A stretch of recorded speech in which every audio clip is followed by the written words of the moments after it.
Hey guys, welcome back. Today we're finally going to get started working on the race car again. We're going to be working on the rear suspension, rear end differential, everything kind of all in one.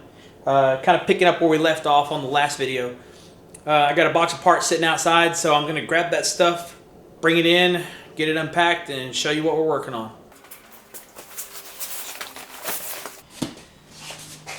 Any guesses what's in this box? Alright, let's see if we can get this thing up here on the operating table. Scalpel.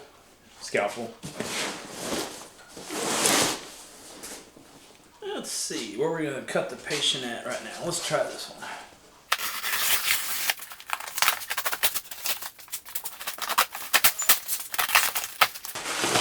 Now, if you managed to stay awake in the last video, probably have a pretty good idea what this stuff is.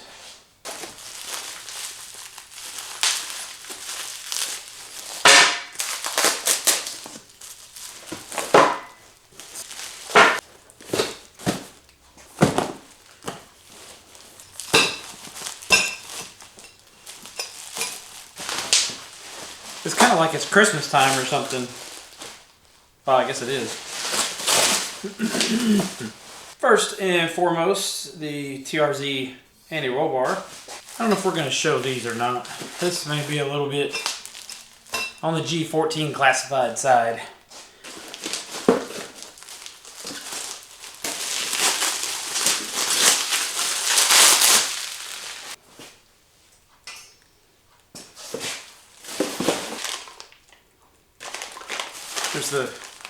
That's the cups for the anti-roll bar.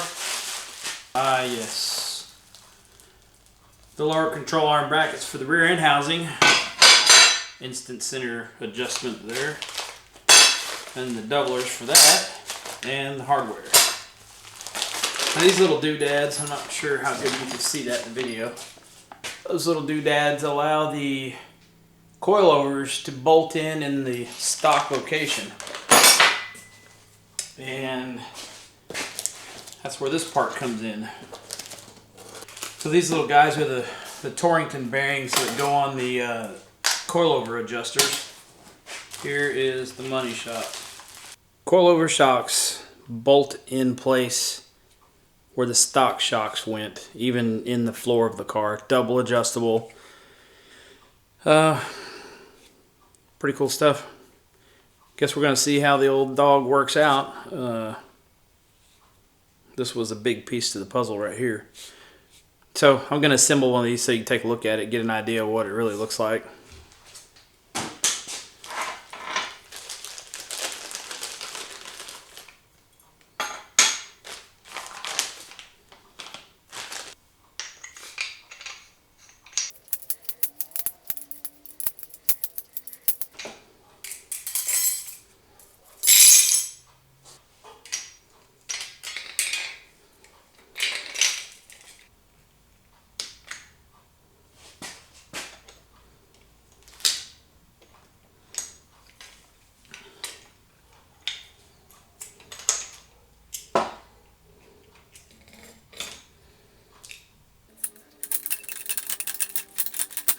And this is where you'd put it in the car.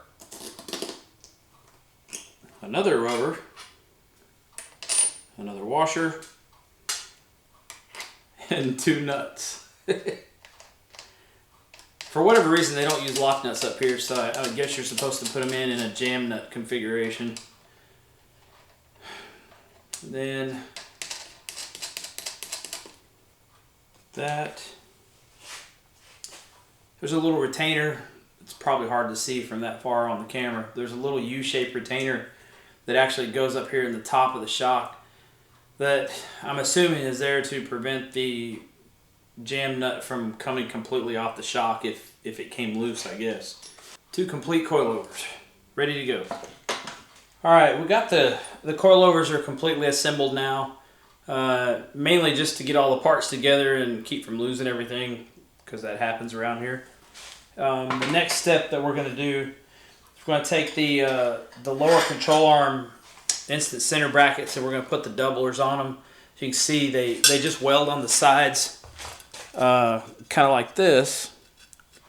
And then that keeps the bolt holes from getting beat up and torn up and wallowed out and all that good stuff. So we got to weld those on both sides of both brackets and then put them on the rear end. Memory serves me correctly, I think TRZ wants them tilted back towards the back of the car 5 degrees from the gasket surface of the cover. So I think we're going to do that next, and we'll just kind of play it by ear and see how it goes. Show you real quick what it looks like if for anybody who hadn't seen these things before. This is TRZ stuff, as you can see. TRZ, see? They have doublers that are held in place right now by these bolts. They're there primarily to keep the bolt holes from getting wallowed out, you know, as you use these things, and you know, just in general strengthen it up. So we'll weld these complete, and then we'll get them ready to put on the housing. All right, we're going to get set up and do some of this welding on here. I got the GoPro ready to go. We're also going to try to get some close up there and see what that looks like.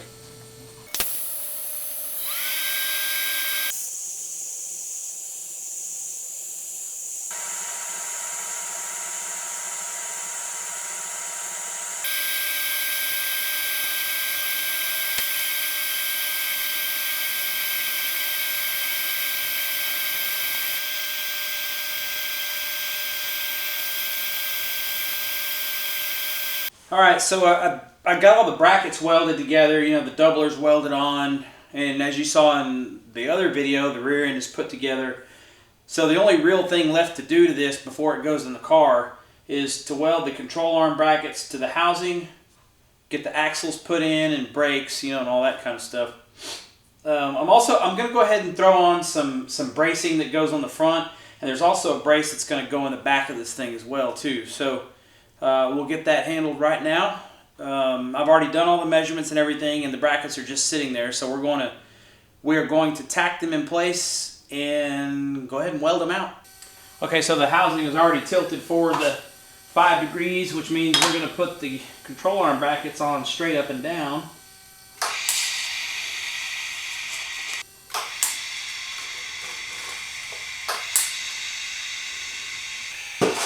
Alright, both tacked in place, both very close. Now we're going to check our measurements, angles, width, all that good stuff, and then finish weld these in place. Okay, I think I got the rear end housing set in a manner where I can actually weld on it without having to be a contortionist.